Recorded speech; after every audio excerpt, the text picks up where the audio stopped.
Welcome to the Delight Your Marriage podcast.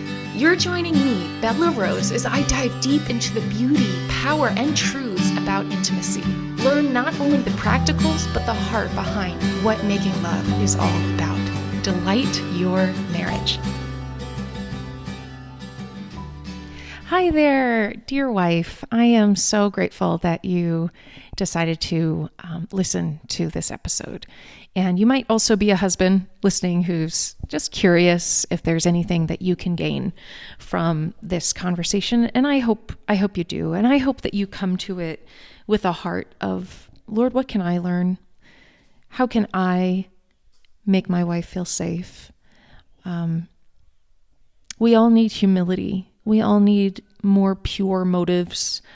We all need to do this God's way. And so whether you're a husband or a wife who's tuned in, I just first want to thank you, but also want to invite you to have a curious heart if there's something here that God would want you to hear.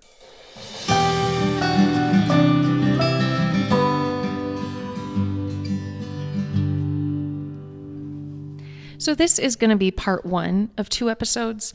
The reason being is I actually want you to spend a little time being curious about this.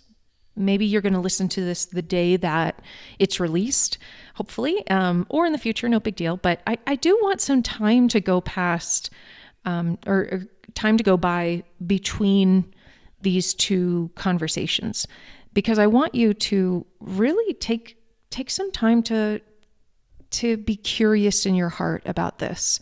This is not an easy mindset shift. It's really not, because the enemy has made it so, he's just, this is the thing he attacks the most in marriage, in ministries, in the shame that men carry around because of their desire for their wife to love them well in this way. And then they go and satisfy that desire in evil ways.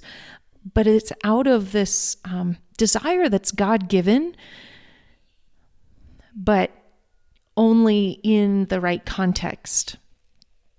So I want to just open up some ideas for you, and then on our next conversation have some more maybe practicals on how to walk it out, and even some more insights. But there's just some ways I want you to think about your husband. So first of all, men and women are so different. And unfortunately, our world is getting really confused around that. It's such an obvious fact. It's so backed up by science. It's so backed up by so many aspects, and yet it's backwards. However, I think without meaning to, we in the church have become complicit with that in certain ways. And I want to point out that we often expect our spouse to be just like us. Yes, our spouse has a different sound of their voice. They have a different shape of their body. They have different genitalia. Their hair grows in different places. Each of you are so different.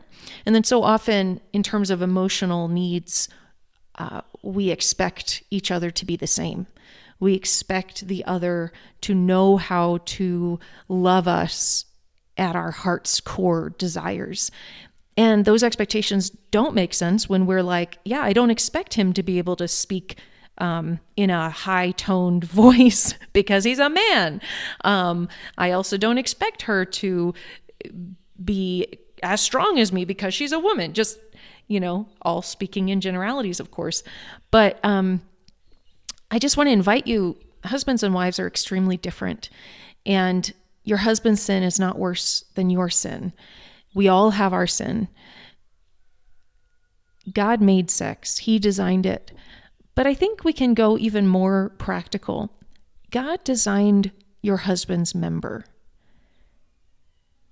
That was his design, for your husband's penis to have 4,000 nerve endings, give or take. that didn't happen by accident. That wasn't God's accident. If we truly believe that God created everything, then your husband's penis was God's design. Like, just grasp that for a second. He did that. Not only his design, his masterpiece. He's got purposes through that design. Okay, so we've got the fact that he designed it, but what about the fact that God also designed it that he has somewhere around maybe 11 erections every day, give or take.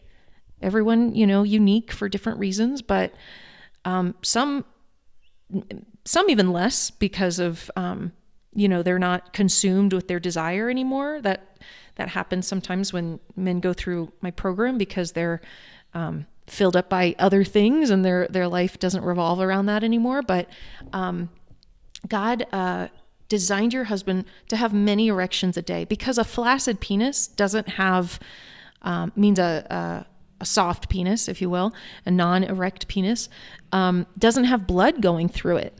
And so there's nothing to clear out the metabolic waste and give the nutrients and oxygen and all the stuff that would keep your husband's member healthy. So the erections actually keep him healthy. And there's 4 different types. There's the nocturnal erections, which throughout the night your husband has erections if he's healthy. And that is that's what he should have. And then so in the mornings he wakes up with that because that's how he should wake up. And then 3 other types. One is the psychosomatic, I believe that's the name, which is something that goes on in his brain. So whether it's something he sees or whether it's an imagination or what have you, that can also provoke an erection. Another one is a reflexive erection, which means if something touches his member, it can become erect. Whether it's, brushing up against a trash can or him using the restroom, he's got to touch it all the time, and it's out there all the time. And so I just invite you. So the 4th one is just random, because like I said, a flaccid penis doesn't have the blood that needs to be there to clean things out. And in fact, if your husband doesn't have consistent erections, it may be they call it the canary in the coal mine of potential heart challenges. So if that's what's going on with you, or as a husband or a wife, maybe your husband is having those challenges, it might have something to do with his heart, and that's actually an important thing to get checked out. So that's actually a healthy penis, and we have to remember God designed it that way. So I'm going to give you just a couple more things from the Bible to be thinking about. Is that God was so intentional that his people be set apart for him, right? So Abraham was the father of the chosen people of Israel. And what he did was God said, consecrate yourself to me and your whole household. And it's so interesting to think what that could have been. And I think okay, cut off the earlobe. And that would mean everyone could see that you were set apart for the Lord. And it would be so obvious for everyone. And everyone would say, oh, you must be the Lord's because look, I don't see your earlobe. Or some other mark that's very obvious to people. But what God did was he said, consecrate, sacrifice, if you will. Sacrifice what is most important to you, your member. Like, dear husband, dear Abraham and your whole household, sacrifice what matters most to you. And remember, this didn't apply to women. Women were not circumcised, just men.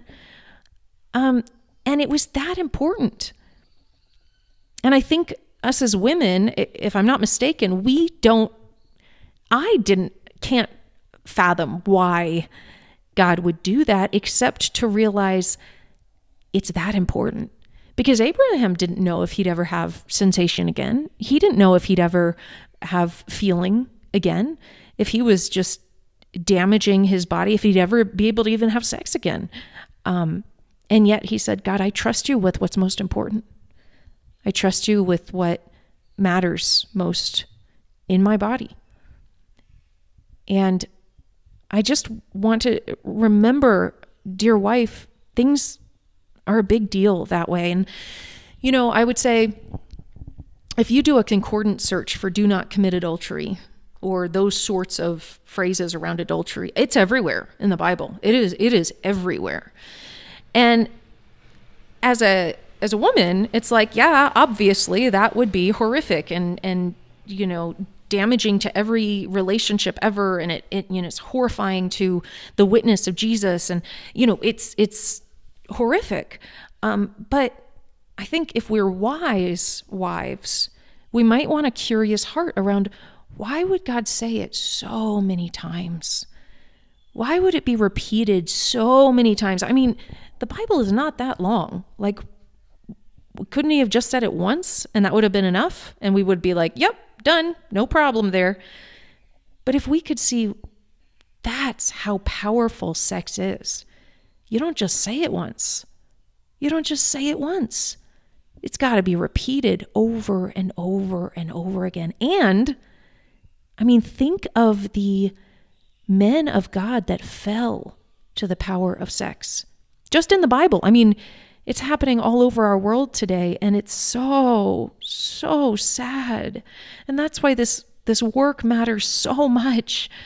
If we can just shore up these marriages, if the intimacy could just be strong and free and connected, if we could love each other the way each other receives love, could things change?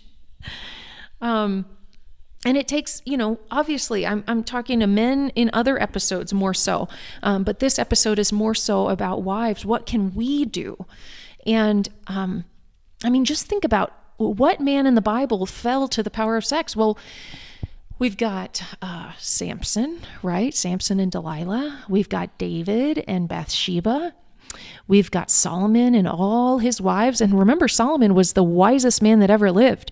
He had so much wisdom, and yet at the end of his life, he followed the gods of his wives. Sex is that powerful. I mean, Esther did something amazing for the Lord through utilizing the gift of sex, right? She prevented what's the equivalent of the Holocaust in her day for the God's chosen people because she employed wisdom in sex, among other things. But that was recognizing who he was as a man in respect, admiration, and wholehearted sexual intimacy.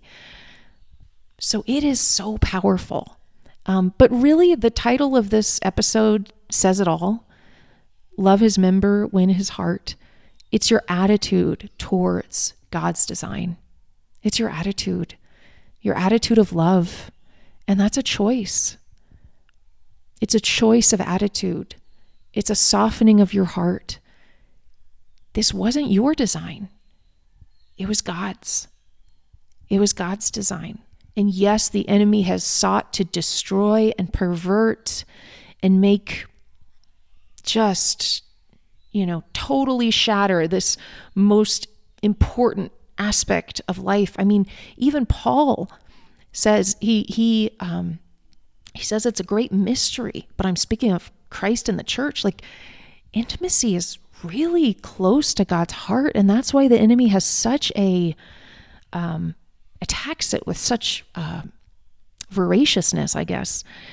And as wives, loving your husband well, that's, again, my goal for this first part is just a curious heart. This week, would you pray that God would give you insight around your husband's member? It sounds silly maybe, but this is an absolute foothold that the enemy has in so many wives because of the way the enemy has attacked through relationships. Maybe you've been abused. And if you haven't, I'm sure you know somebody, if not many, that have been, that have impacted you, maybe that you didn't even know. But the thing is, when men don't get something that they need, they take it. And because they don't want to feel weak, so they require it. They pressure for it. Now that is wrong. Just hear me. It is wrong. But I'm just trying to give some insight as to why these men over the millennia have done evil in these ways and still are doing evil. Why have they taken advantage of women? Because they don't want to look weak, and this is something that they need, and so they have taken it. That is evil. It is wrong, but I just want to give a little insight as to why. Again, this episode is purposed for women to have a curious heart of how you can understand your husband and the design God has given him. So Lord, I ask for this wife, Lord, that you would gently give her a grace to open her heart to the possibility that you want to show her something here, that there is holiness where she has thought there was dirt and grime and gross and evil and darkness for so long, that your design of her husband's member is truly good, that you designed him fully and you stepped back and said, this is good. And it turns out the crown of this man in terms of what matters most to him is his member. And you knew that. And that was why Abraham's, what he had to do and what the whole people of Israel had to do was consecrate this most important part to you, Lord. I ask for insight that only you can give to this wife. Give her comfort if she is hurting. Give her comfort if she has had pain in her past, even with her own husband.